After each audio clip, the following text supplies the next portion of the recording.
Pronto. De onde era para ser tirado, Regis, esse grupo de 144 mil pessoas? Eu vou abrir agora. Esse grupo era para ser tirado das nações, literalmente, de Israel. Era para ser tirado literalmente de Israel. Por exemplo, aqui em Êxodo, eu acho. Rapidinho, só deixa eu achar. Êxodo, Êxodo 19, 5. 5 Êxodo e 6. 19. Deixa eu ler Vão o trecho. acompanhando. Deixa eu ler o contexto, que é melhor. Eu vou ler assim. Êxodo 19, 3 até o 6. Diz assim, ó. Moisés subiu ao encontro do verdadeiro Deus. Jeová o chamou desde o monte e disse: Isto é o que você deve dizer à casa de Jacó e comunicar aos israelitas.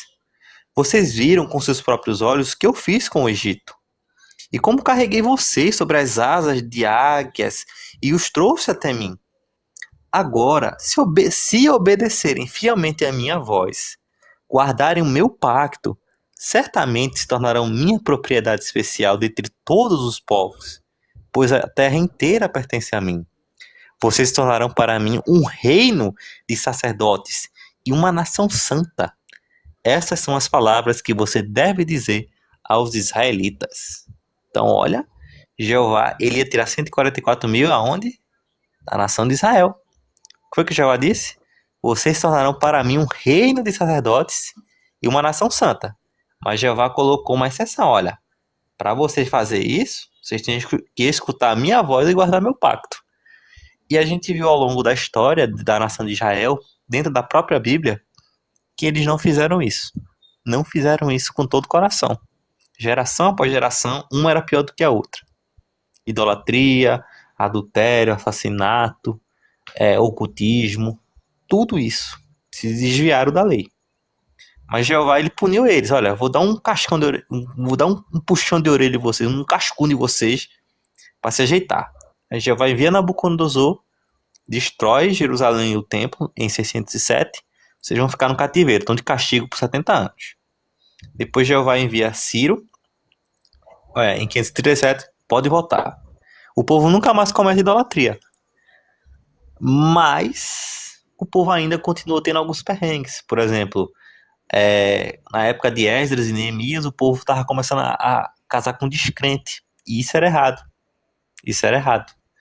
Sendo que depois Jeová repreende, né? Utilizando o sacerdote não, o profeta Malaquias, que ele diz para o sacerdote: olha, vocês traem suas esposas, vocês estão roubando de Deus, estão fazendo sacrifício com animal deficiente. Isso não pode, pessoal. Então, se encerrou as escrituras hebraicas. O Antigo Testamento acabou por aí. E o que aconteceu? Aí entra o período interbíblico, que a gente não vai entrar em detalhes. Mas começa com o Novo Testamento. Vem Jesus, e muitas pessoas já estavam na expectativa da chegada do Messias. Simeão e Ana já eram bem velhinhos, e eles conseguiram, assim, não ver o que Jesus fez ao longo do seu ministério, mas viram ele beber e depositaram fé naquilo, que aquele dali que era o Salvador de Israel, o rei, né?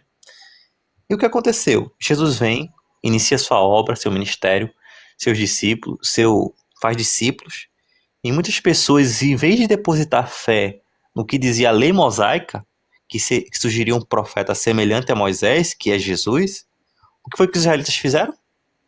Cuspiram Jesus, desprezaram, dizia que ele tinha demônio, dizia um monte de coisa a sua pessoa, a seu caráter. Alguns até mesmo perderam a salvação por conta disso, pela falta essa incredulidade e por não saber que ele é o enviado de Jeová. E o Jesus conta uma ilustração do vinhedo, Roberto. Posso já entrar no vinhedo? Pode comentar, fica à vontade. Jesus conta uma ilustração do vinhedo. Eu vou ler aqui. É Mateus. Quanto, Roberto? Você lembra? Mateus capítulo. Mateus capítulo. Oi, gente, boa noite. Pessoal, curte a live, compartilha aí, para mais pessoas falarem, ouvirem esse assunto, tá bom? É Mateus. Acho que é o 21, né? É o 21. Diz assim, ó. Olha a ilustração que Jesus contou. A gente vai contar a ilustração, vai dizer o que Jesus disse, e depois a gente vai identificar os personagens dessa ilustração. Jesus fala assim, ó, ouçam Cita o outra texto ilustração. novamente, Regis. Oi? Cita o texto novamente para as pessoas acompanharem. Mateus 21, 33 em diante. Digita aí, Roberto, pro pessoal ver depois. Ok. Mateus 21, 33 em diante. Diz assim, ó. Ouçam outra ilustração. Havia um homem, um proprietário, que plantou um vinhedo e pôs uma cerca em volta dele. Cavou um lagar de vinho e ergueu uma torre. Então arredou o vinhedo a lavradores e viajou para fora. Quando chegou a estação dos frutos, enviou seus escravos aos lavradores para receber seus frutos. No entanto, os lavradores pegaram os escravos dele e a um espancaram, a outro mataram e a outro apedrecharam. Enviou novamente outros escravos, em maior número do que o primeiro grupo, mas fizeram-lhes o mesmo. Por fim, enviou a eles seu filho, dizendo: respeitarão meu filho. Ao verem um filho, os lavradores disseram entre si: este é o herdeiro, venham, vamos matá-lo e ficar com sua herança. Assim eles o pegaram, o lançaram para fora do vinhedo e o mataram.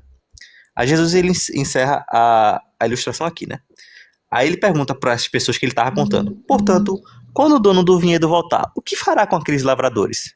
Aí a resposta deles foi assim, ó: por serem maus, trará sobre eles uma destruição terrível e arrendará o vinhedo a outros lavradores que lhe darão os frutos no seu tempo devido. Então, vamos ver os personagens. Esse homem que plantou o vinhedo. Quem é esse homem? Esse homem é o próprio Jeová. Isaías 5, se não me engano, diz que o vinhedo de Jeová é a casa de Israel. Esse vinhedo é a nação de Israel. Esses lavradores aqui, cadê?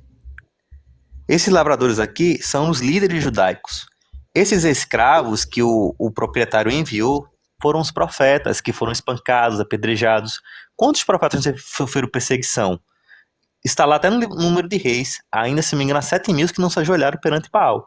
Elias sofreu perseguição, Jeremias foi espancado pelo próprio povo, ele sofreu. Então, veja só, o homem é Jeová, o dono do vinhedo é Jeová, o vinhedo é a nação de Israel, esses escravos, esses lavradores aí são os líderes judaicos de épocas diferentes, e os escravos são os profetas. O filho é bem óbvio que é Jesus Cristo. Então, esse filho é Jesus Cristo, Jeová falou assim, ó, respeitarão meu filho. Mas ao verem um filho, mataram. E foi isso que aconteceu no ano 33 depois de Cristo, né, em 14 Nisan. Mataram o filho de Jeová. Sendo, olha o que Jesus fala. Em Mateus 21, 43. O pessoal que responde, que viu a ilustração, disse assim, ó, né? Olha, por esses caras ser mal, vai trazer sobre eles uma destruição terrível. E arrendará o vinhedo a outros lavradores, ou seja, a outras pessoas. Aí o versículo 43 fala assim, ó: é por isso que eu lhes digo, o reino de Deus será tirado de vocês e será dado a uma nação que produza os seus frutos.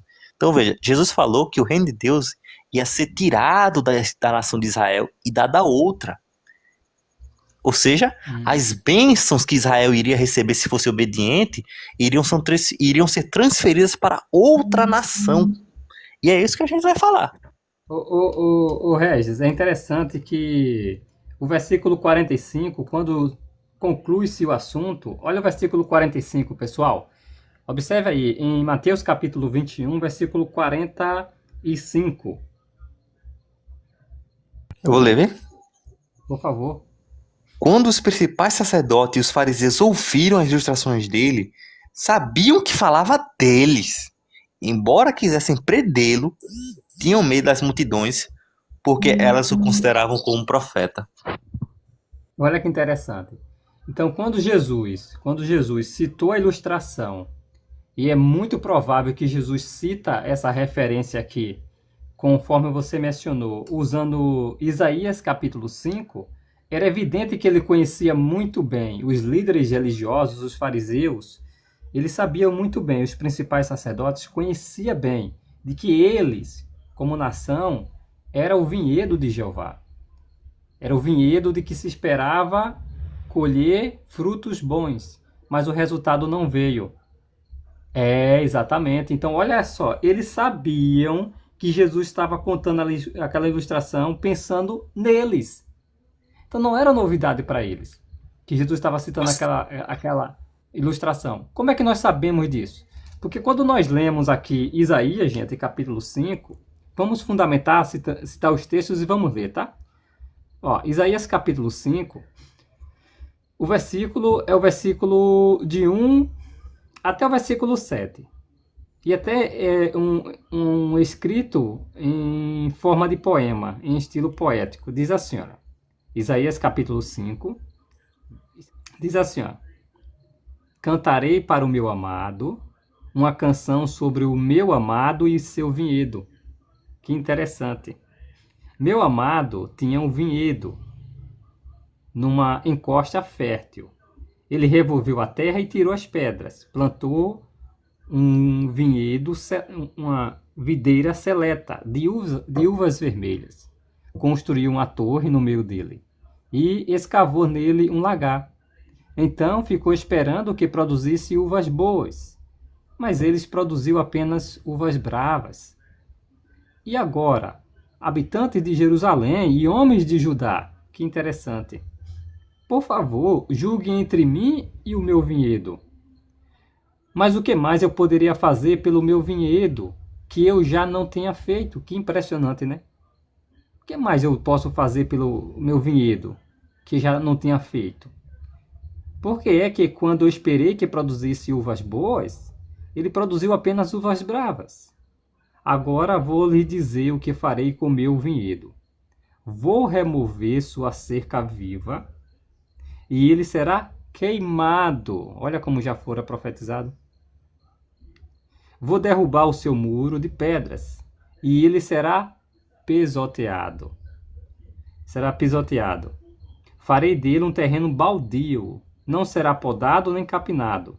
Ficará coberto de espinheiros e ervas daninhas. E darei ordem às nuvens, para que não derramem chuva sobre eles. Ou seja, o vinhedo não seria mais abençoado, né? Porque o vinhedo de Jeová dos exércitos é a casa de Israel. Os homens de Judá são a plantação de que ele gostava. Ele ficou esperando justiça, mas havia injustiça. Ficou esperando retidão, mas havia grito de aflição. Que impressionante, gente. Então, era evidente que quando Jesus está citando lá, Mateus capítulo 21, os versículos, a partir do versículo 33, é evidente que os líderes religiosos, os fariseus e os saduceus, especialmente os fariseus, né, perceberam que Jesus estava falando dele. Por quê? Porque, olha que interessante, gente. Aqui no livro de...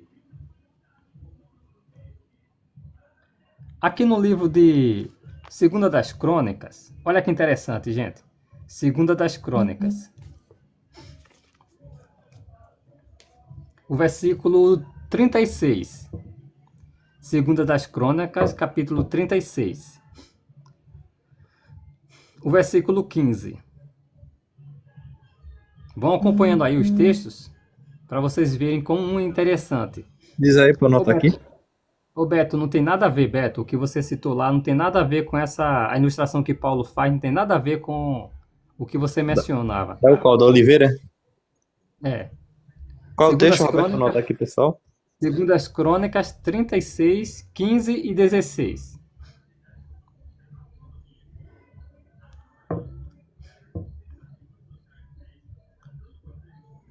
Diz assim: Jeová, o Deus dos seus antepassados, avisava-os por meio de seus mensageiros.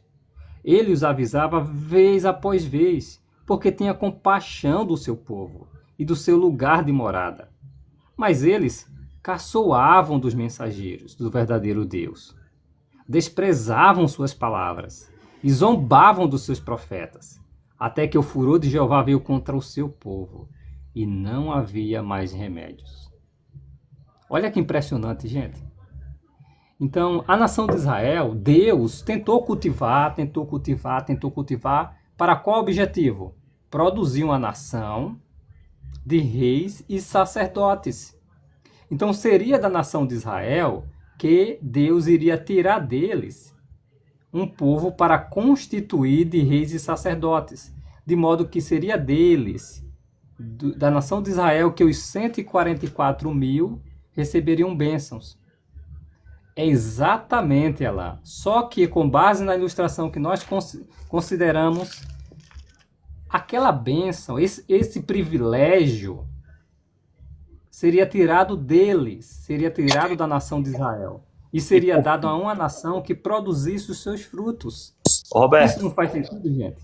Sim? agora que tu falou assim, que nação é essa? Posso ler aqui João 1, 11 e 12? Pode. Nós vimos na ilustração do vinhedo de que o filho foi morto e que o vinhedo ia ser dado a outras pessoas, correto? A gente não viu isso? Olha o que diz João 1, 11 e 12, vê se não tem conexão. Diz assim, ó, ele, no caso Jesus, tá bom? Ele veio ao seu próprio povo, mas eles não o aceitaram. No entanto, a todos os que receberam, ele deu autoridade para se tornarem filhos de Deus, porque exerciam fé no seu nome. Interessante, né? Agora, é interessante, pessoal, porque é o seguinte: será que seria todas as pessoas da humanidade? Será que os 144 mil se refere a todos da humanidade que são salvos, conforme alguns exemplificam? A resposta é não. Por que não? Porque no primeiro século, pessoal, olha só, no primeiro século, nenhum judeu tinha a esperança de ir para o céu. Eles nem sabiam de esperança de ir para o céu. Eles nem sabiam de esperança de ir para o céu. Interessante, né? É tanto que quando Jesus falava que o reino, ele era rei do reino, que o reino viria, os discípulos, os apóstolos que passaram 3 anos e meio com ele, eles achavam que o reino ia ser literal. É tanto que depois, lá no livro de Atos, um dos discípulos pergunta para Jesus, é agora que você vai estabelecer o reino, né? Aí eles achavam que era um reino literal. Com o passar do tempo, eles perceberam que o reino era no céu, não literal como Davi e Salomão tinha. Ô, Alan, não, Alan, claro que pode, Alan. Mas como nação, tá? Como nação, a nação de Israel perdeu esse favor. Essa exclusividade. Exatamente. Por exemplo, os 12 apóstolos mesmo são judeus e faz parte desse número. Exatamente. Olha o que Jesus mencionou, gente. Lembrando, pessoal, que no primeiro século não tinha esperança celestial, não existia esperança celestial. A maior prova disso era que eles faziam o quê? Em que sentido eles faziam isso? Então, aqui no livro de Lucas, capítulo 12, gente, Lucas, capítulo 12, o versículo 32. Lucas 12, 32 Isso. diz assim: não tema, pequeno rebanho, porque o seu pai se agradou de dar o reino a vocês. Olha que interessante. Pessoal, que pequeno rebanho é esse? Será que Jesus estaria falando de toda a humanidade?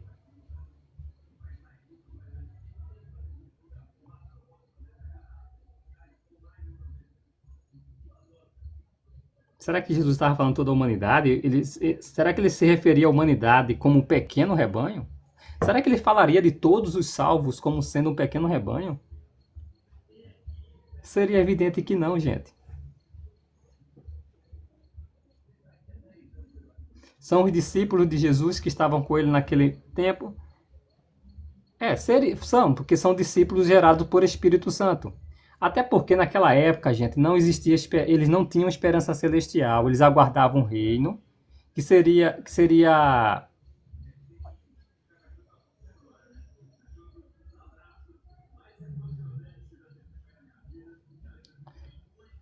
ok. Ó, se você esquece. Então, eles não tinham esperança celestial até o ano 33. Quando eles são batizados com o Espírito Santo, gente, eles são ungidos com o Espírito Santo, eles recebem uma chamada celestial. Entendeu? Eles recebiam uma chamada celestial. Aí sim, eles passaram a ter a visão de que eles iriam também governar junto com Jesus nos céus. Isso é tão evidente que quando Jesus falou, olha só, pessoal, a maior prova de que eles não sabiam, não conheciam nada de esperança celestial naquele momento, é que quando Jesus disse que iria para Jerusalém, que os sacerdotes iriam matá-lo, os discípulos não entenderam e nem compreenderam nada sobre aquilo. Ora, se eles não sabiam nada da morte de Jesus e da sua ressurreição, como é que eles saberiam da esperança celestial, pessoal?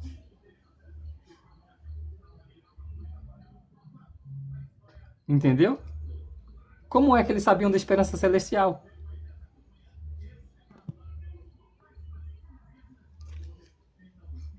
Olha, Lucas capítulo 17.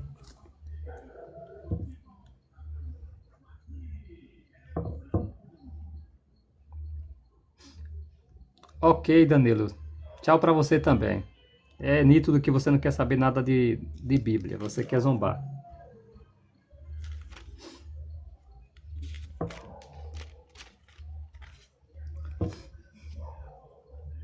Ó, então, aqui no livro, no capítulo 18 de Lucas, gente, vocês podem acompanhando aí, tá, pessoal? É Lucas capítulo 18, versículo 31. Diz assim, ó. Então ele chamou os 12 à parte. E lhe disse. Ele quem? Jesus, né? Chamou os 12 à parte e lhe disse. Escutem, estamos subindo para Jerusalém, e se realizarão todas as coisas escritas por meio dos profetas a respeito do Filho do Homem. Por exemplo, ele será entregue a homem das nações, e zombarão dele, e o maltratarão, e cuspirão nele. E depois de açoitá-lo, o matarão. Mas no terceiro dia ele será levantado. Olha que interessante, agora o versículo 34, gente. No entanto, eles não compreenderam o significado de nada disso, pois o sentido dessas palavras estava escondido deles, e eles não entenderam o que foi dito.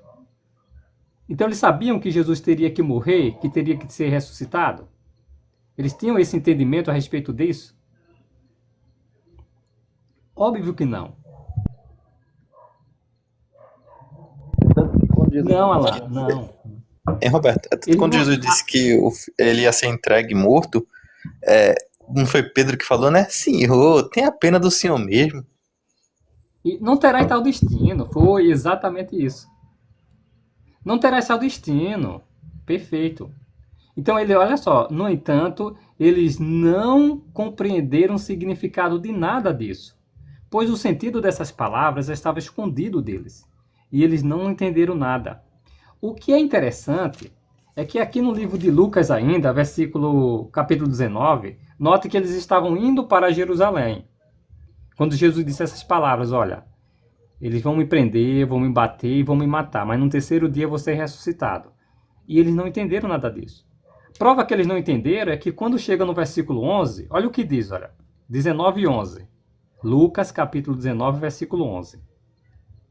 Enquanto escutavam essas coisas, ele, no caso Jesus, contou outra ilustração. Agora, por que ele contou essa outra ilustração? Porque estava perto de Jerusalém e eles quem? Os discípulos, achavam que o reino de Deus iria aparecer instantaneamente.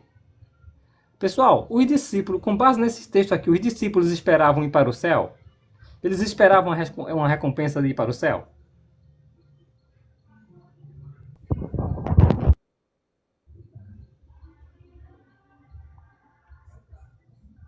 Por que não? Como é que nós sabemos que eles não tinham esperança celestial com base nesse texto? Eles estavam aguardando o quê? Um reino físico literal. Olha só que interessante. Enquanto escutava essas coisas, Jesus contou uma ilustração porque estava perto de Jerusalém. Lembra que não são não, o Leonardo. Aí já mostrou que acho que você chegou atrasado. Os judeus como nação perdeu o favor de Jeová. Então, aqui interessante, enquanto escutava essas coisas, Jesus contou a ilustração porque estava perto de Jerusalém. Lembra que Jesus tinha mencionado antes, estou subindo para Jerusalém e vão me prender, vão me matar, e no terceiro dia eu vou ser ressuscitado. E eles não entenderam nada disso. Aí quando chegou lá perto de Jerusalém, eles disseram o seguinte, ó, imaginava, o reino de Deus vai aparecer agora, instantaneamente. E isso, gente, isso não mudou até então. Porque quando Jesus ele é ressuscitado, agora vamos para o livro de Atos, tá? Atos. Já tô aberto capítulo aqui. 1. Ponto, Regi, pode ler, por favor. Pronto, tá certo. Diz assim. Assim, quando se Contextualiza, reuniu... Regi. Deixa eu Oi? contextualizar. O versículo 3, gente, diz que Jesus passou 40 dias ainda com eles na terra, ensinando o reino de Deus. Aí, numa ocasião, entre esses 40 dias que Jesus aparece aqui na terra, olha o que acontece. Pode ler agora o versículo, Regi, 6. Assim, quando se reuniram, eles lhes perguntaram: Senhor, é agora que o Senhor vai restabelecer o reino a Israel? Então, gente, com essa pergunta, olha só, também com essa pergunta, eles entendiam alguma coisa de esperança celestial?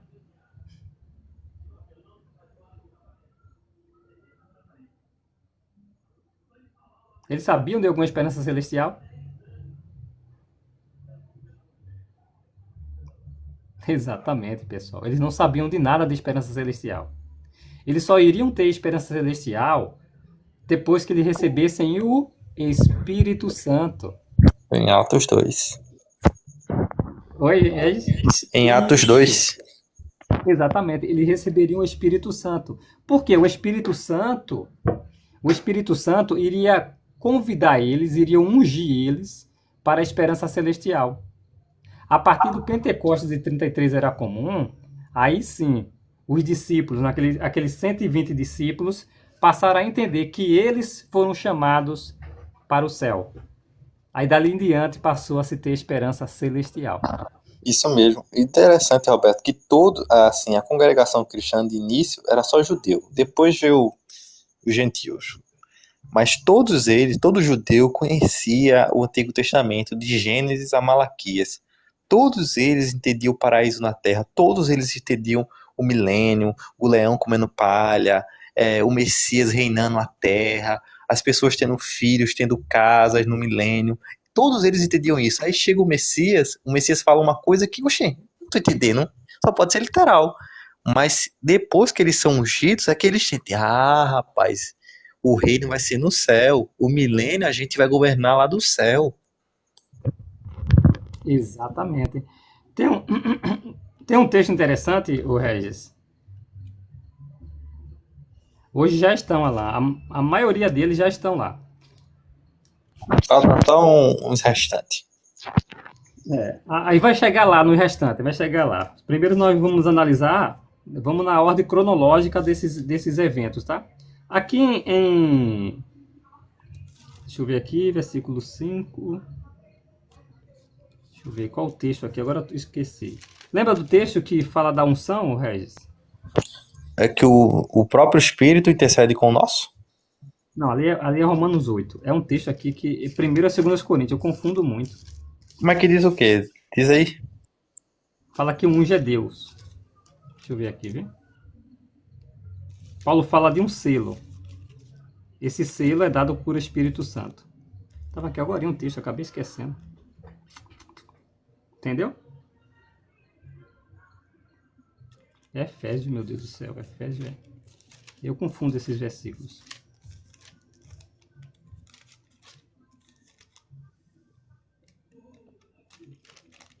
Que ele recebe Efésios. Ele recebe, por exemplo, uma garantia.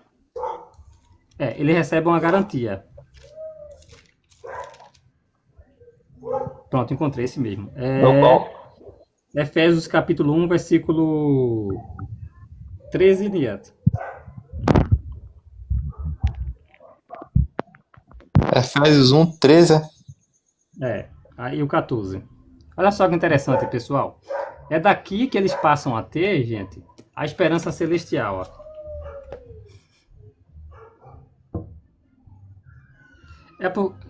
Cláudio, é porque existe duas selagens para os ungidos. Existe o convite e existe também a selagem final. Tá bom? Pode ler, Regi, encontrou? Encontrei. Mas Pode ler. vocês também passaram a esperar nele depois de terem ouvido a palavra da verdade, as boas novas a respeito da salvação de vocês. Depois de terem crido, Deus os selou por meio dele, como prometido Espírito Santo, que é uma garantia da nossa herança, com o objetivo de livrar por um resgate a propriedade dele mesmo, para seu glorioso louvor. Então, com que Deus selou esses cristãos, gente? Perceberam com que Deus selou esses cristãos? Aí diz que eles foram selados. Mas selados com o quê?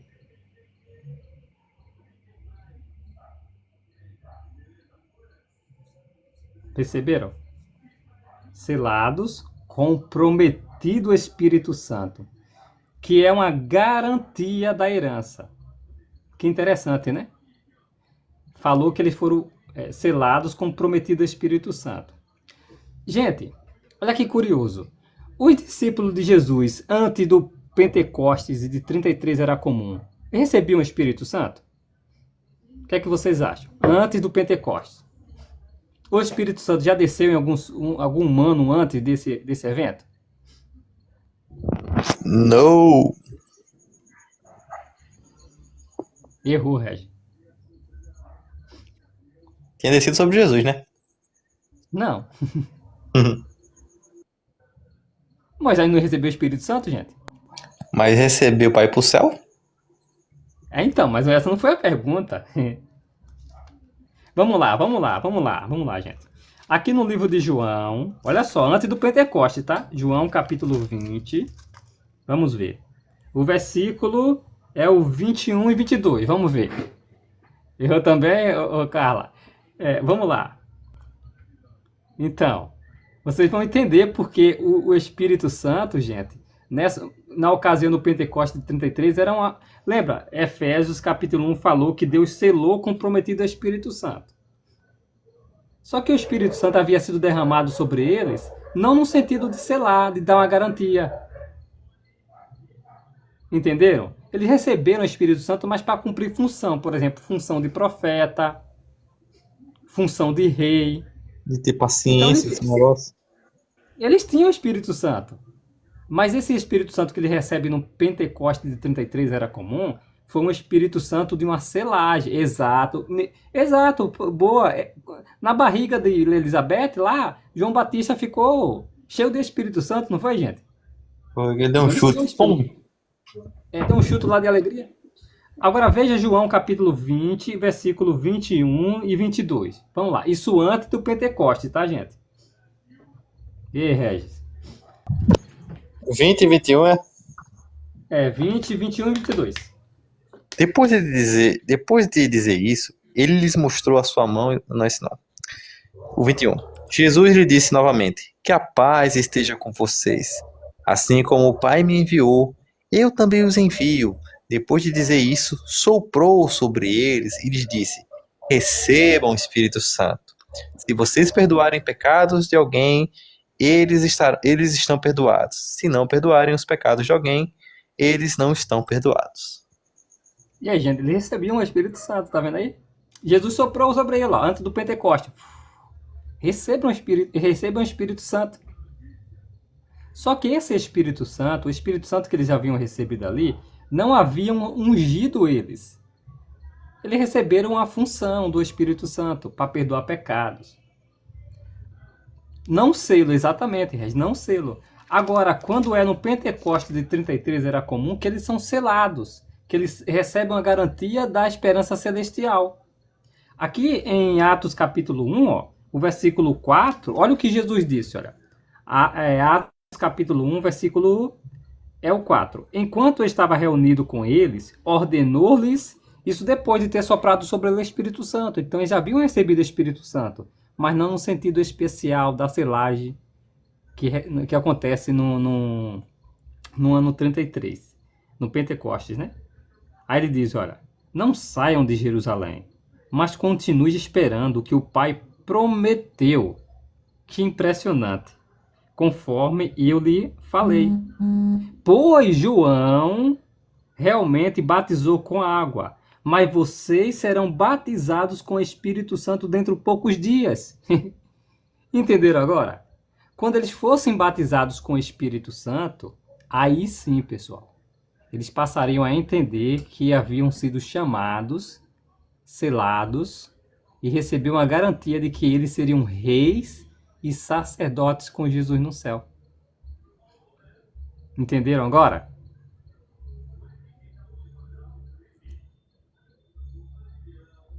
Entendeu agora? Aí daí em diante, oxente, olha que interessante.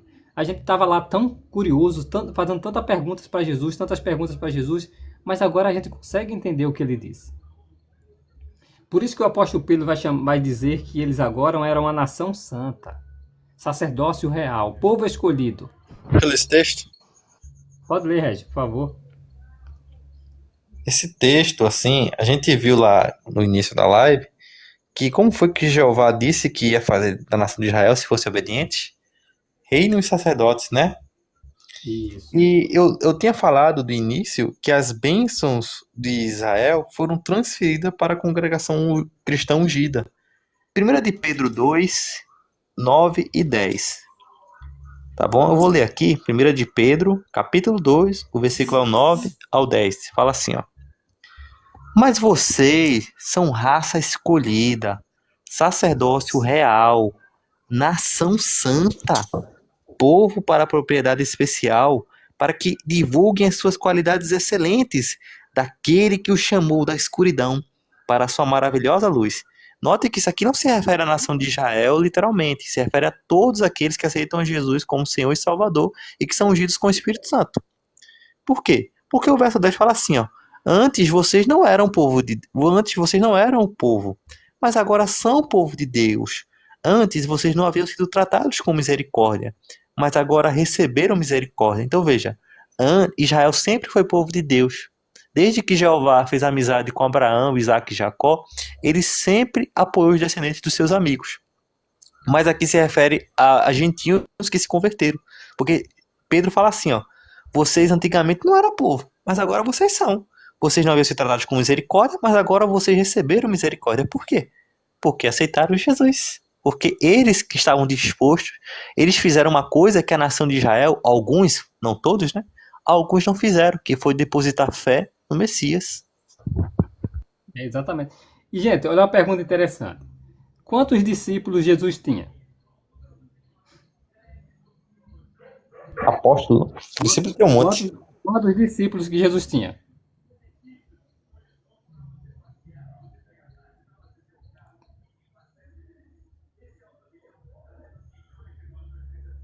Carla disse que 12.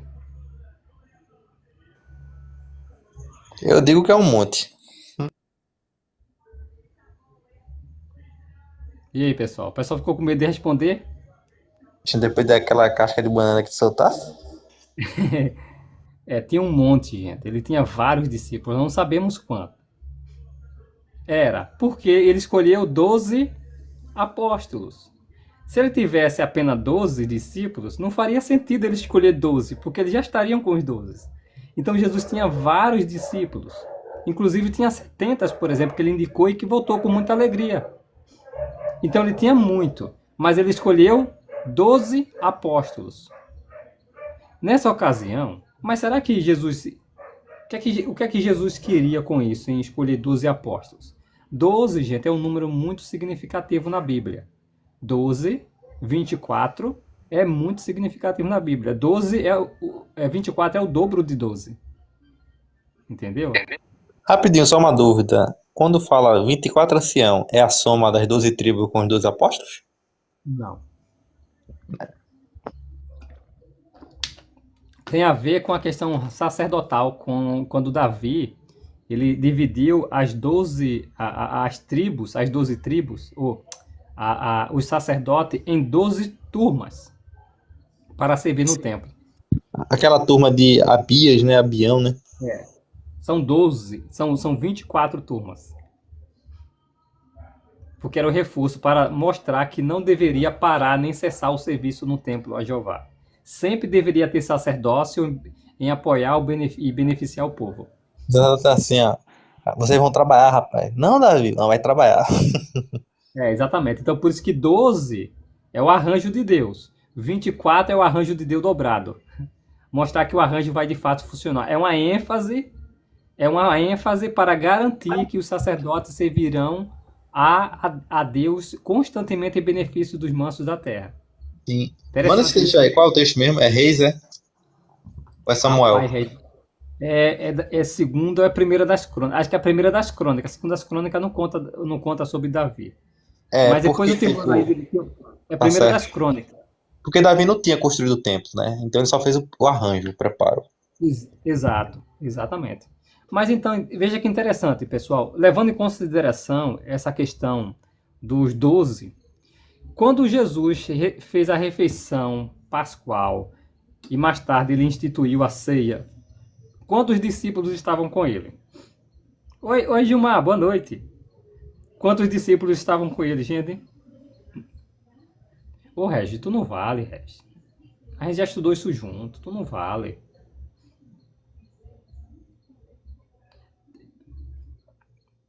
Tá certo, o Carla. Só que teve um que estava na Páscoa com Jesus, né? Ainda, os 12. Mas quando Jesus estava para instituir a celebração, a ceia, teve um que, ó, vazou. Ladrão. Capítulo 13 de João. Capítulo 13 de João fala sobre isso, lembra? Judas foi dispenso e ficou só 11. Aí no livro de Lucas, levando em consideração que nós estamos considerando os evangelhos sinóticos, tá, pessoal? Quer dizer, evangelhos...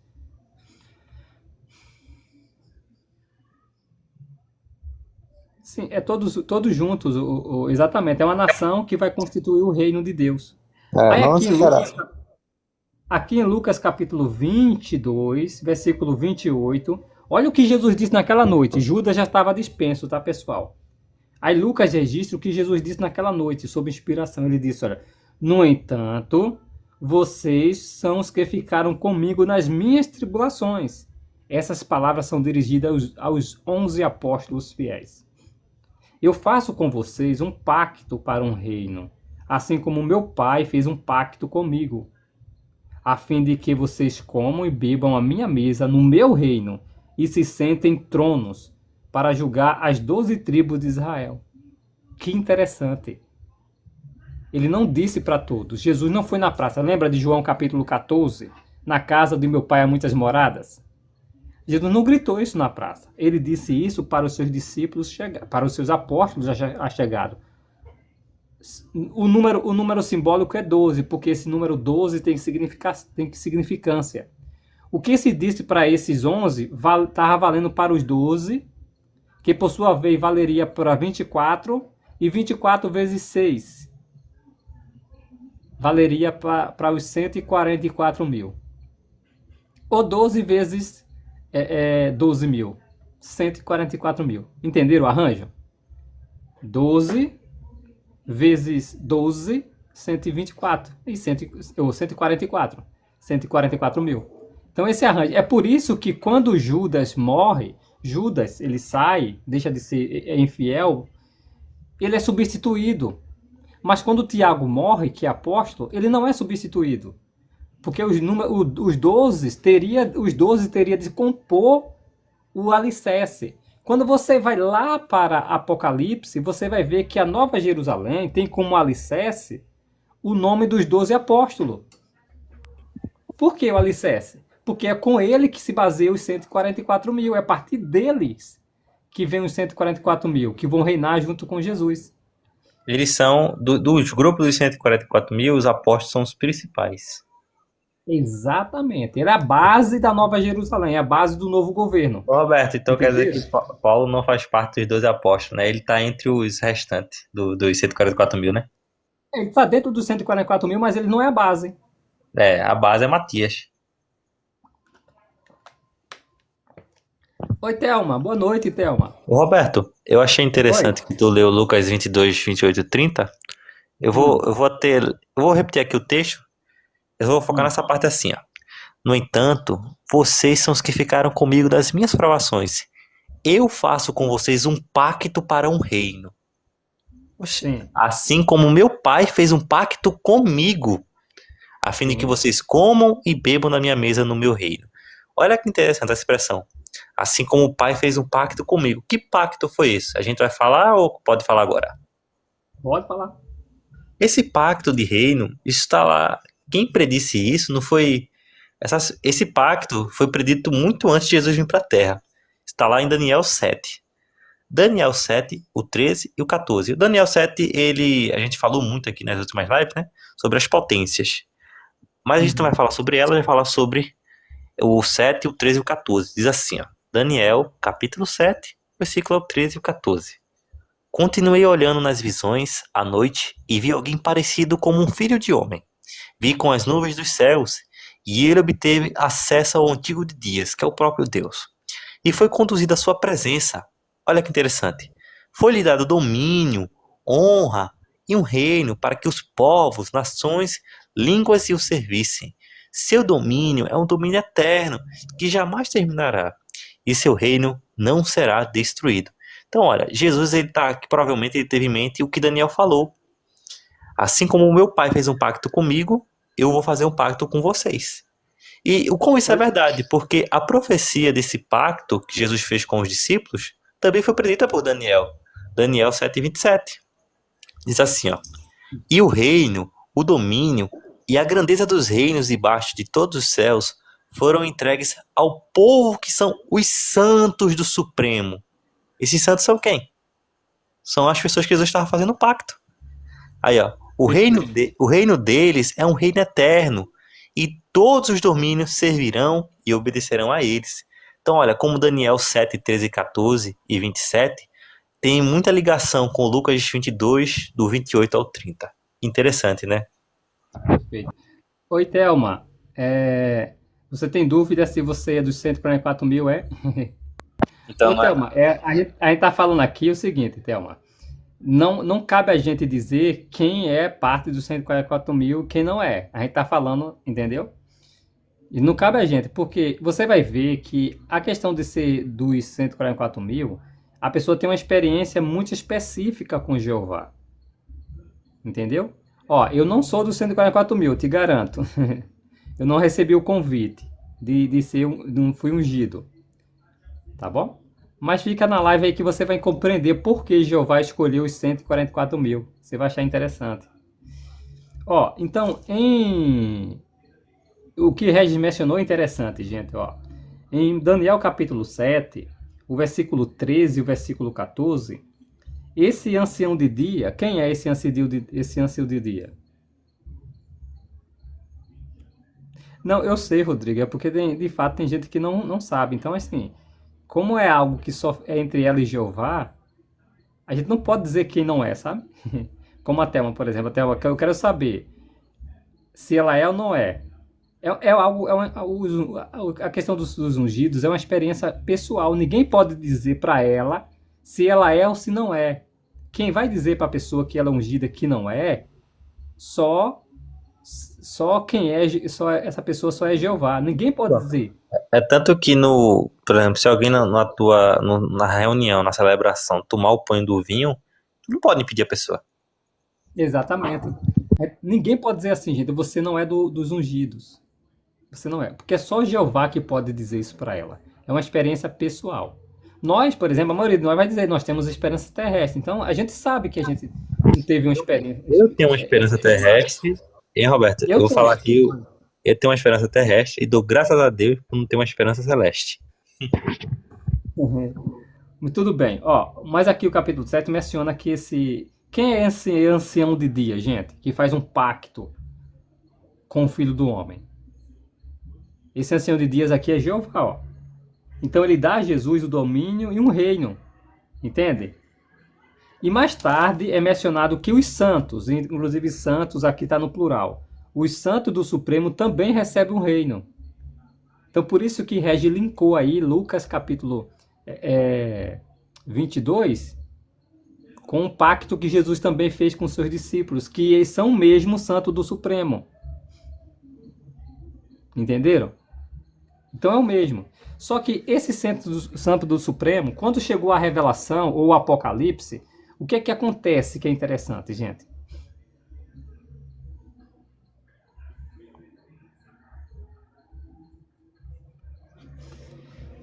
Ô Thelma, então, por exemplo, 144 mil, você vai ver por que eles são 144 mil. Nós vamos para lá agora, ó. Para Apocalipse. Capítulo quanto? Ó, Apocalipse capítulo 5. Ou, Apocalipse Tá, capítulo 1. mas pode ser o Vamos 5 mesmo. devagarzinho. Ah, tá Vamos certo. devagar, vamos devagar. 1 e Vamos 6, devagar. né? Isso. Olha só. Como Carla não entendi. Quando João recebe a revelação, exatamente, o apóstolo João que recebeu o Apocalipse, a revelação, Apocalipse quer dizer isso, a revelação, gente. Na época, ele não sabia quantos iria compor o reino celestial. Era um pequeno rebanho. Por isso que Jesus disse, eu tenho outras ovelhas que não são desse aprisco. Oi, Cássia, boa noite. Quem são esses apriscos? Os que têm esperança celestial. Jesus disse que tinha outras ovelhas que não faziam parte desse curral. Eram ovelhas, mas não teria esperança de reinar com Cristo nos céus. Agora, olha interessante. Apocalipse capítulo 1, versículo 6. Pode ler, Regis. E fez de nós um reino, sacerdotes para o seu Deus e Pai. Sim, a ele seja a glória e o poder para sempre. Amém. Exato. Então, olha só que interessante. João diz que Jesus fez deles, isso é, dos cristãos ungidos, um reino e sacerdotes para Deus. Mais na frente, em João capítulo 5, versículo 9 e 10. Vamos nos atentar a isso. 5, 9 e 10, né? Não, faz o seguinte, Regis, lê o versículo 4 também, 4. Tá bom. 4, Apocalipse 5 e 4, né? Isso. Não, 4. Apocalipse 4, versículo 4. Ao redor do trono havia 24 tronos, e nesse tronos eu vi 24 anciãos, sentados, usando vestes brancas, e, na cabeça, coroas de ouro. Pronto, aí tá bom. Olha só que interessante. Aí falou que lá no céu se vê o trono, e ao redor do trono de Jeová se vê 24 tronos. E os que estavam sentados nele são 24 anciãos. E eles estavam sentados, estavam vestidos brancos, mas eles tinham coroas. Isso lembra alguma coisa? Lembra que Jesus disse que os discípulos, os apóstolos dele, estariam sentados em 12 tronos. E eles iriam julgar a tribo de Israel? Só que aqui ele vê o dobro, ele vê o arranjo dobrado. Não é só 12, é 24. Essa coroa aqui é diferente, porque é coroa de ouro mesmo. Isso mostra regência, poder de regência. É como um cetro também que os ungidos recebem. Jesus disse, aquele que vencer receberá o cetro de autoridade do meu Pai. E eles vão quebrar os vasos de barro. As nações, espatifar as nações como se fossem vasos de barro. Ou seja, isso se refere à autoridade régia. Não é simplesmente a coroa da vida. A Bíblia também faz alusão à coroa da vida, porque eles ganharão tanto a vida eterna. Mas aqui a coroa de ouro é específica.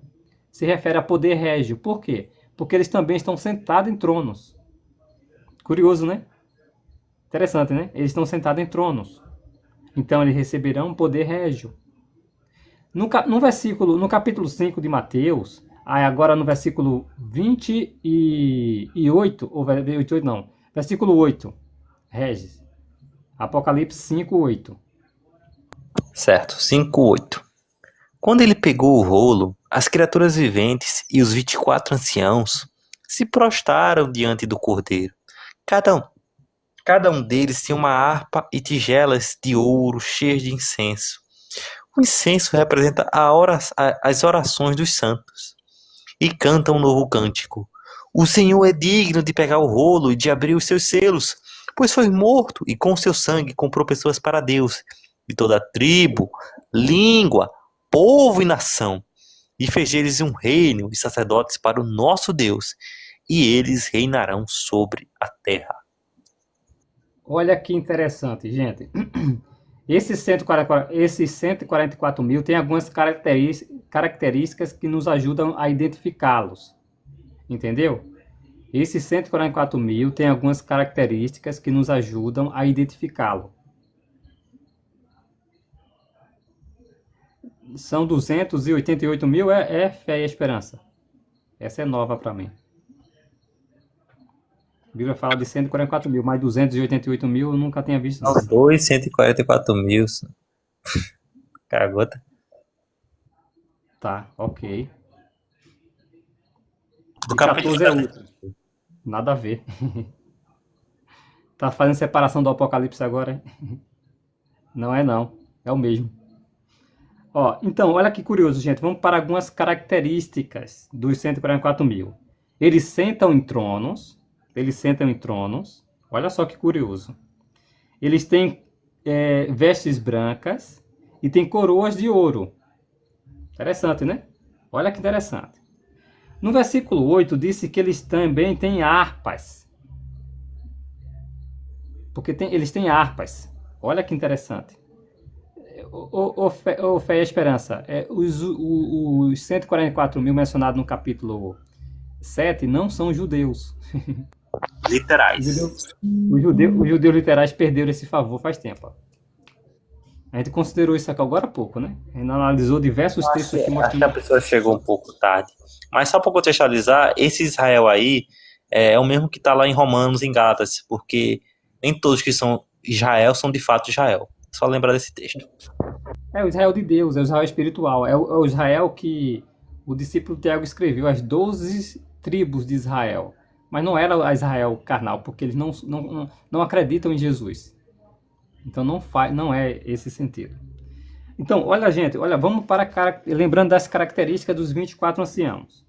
Eles estão sentados em tronos, eles vestem brancos, têm coroa. Versículo 8 diz que eles têm harpas e eles cantam um novo cântico, correto? Olha que interessante. Os 24 anciãos têm essas características todinha. No capítulo 7 de Apocalipse, aí que é interessante, porque é o que o Fé e Esperança mencionou, é que ele não percebe o seguinte, muitos não percebem o seguinte, que o capítulo 7 está falando do ajuntamento dos 144 mil.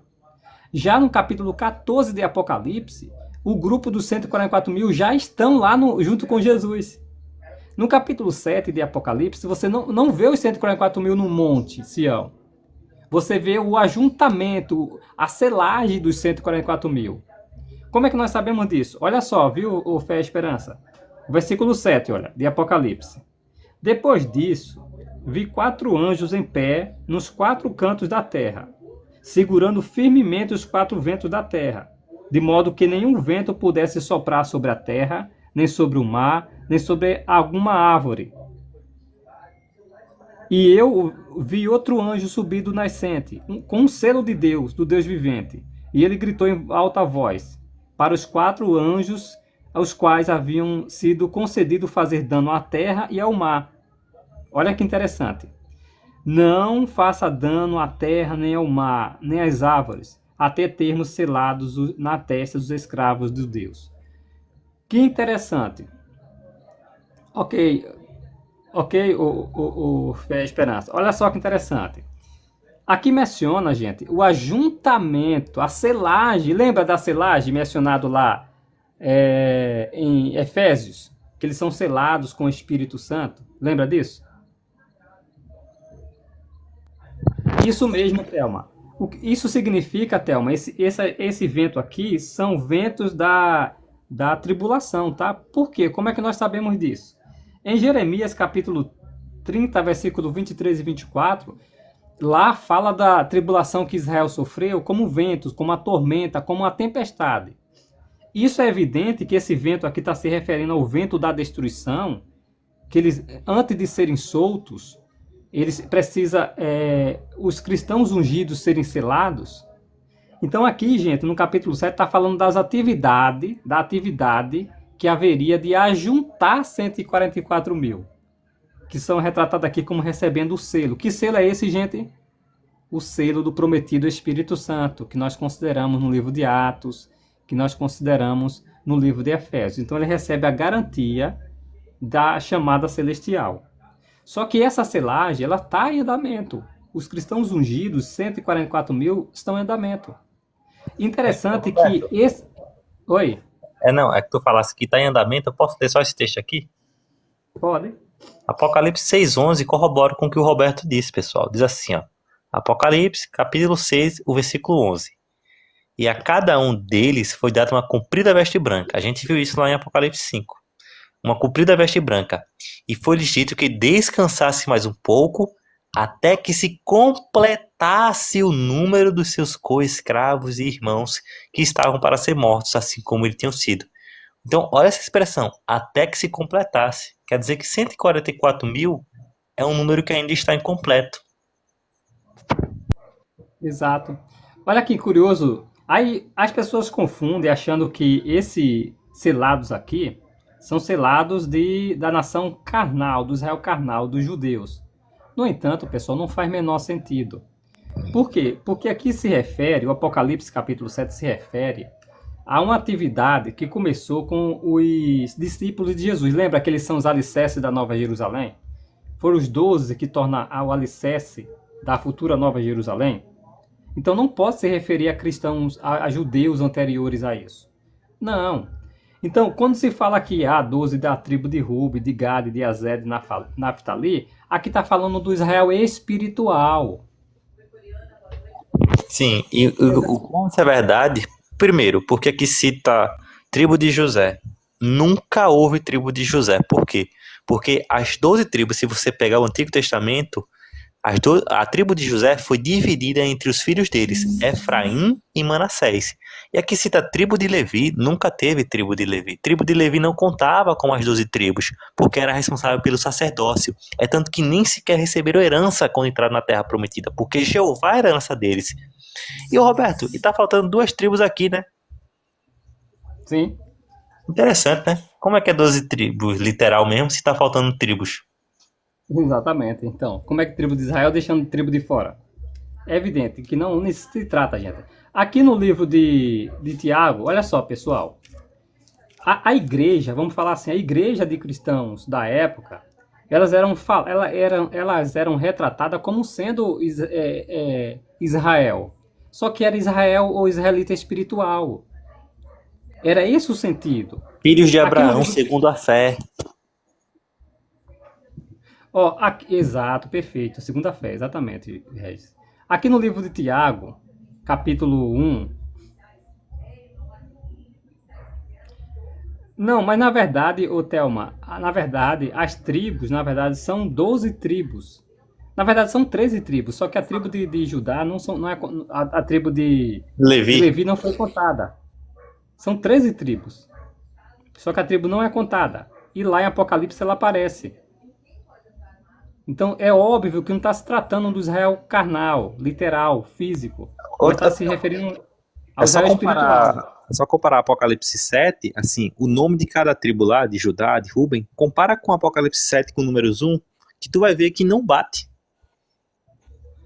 Mas então, Tema, por que então Levi saiu porque matou pessoas? Mas Simão também matou pessoas e ela está incluída aqui, ó.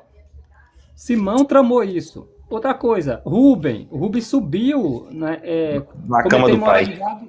Exatamente, porque Ruben aparece aqui. Simeão, que também praticou lá as tribos literais, eles perderam um privilégio, porque Ruben subiu no leito do seu pai, cometendo imoralidade na casa do seu pai. Aí cairia para, como é que diz?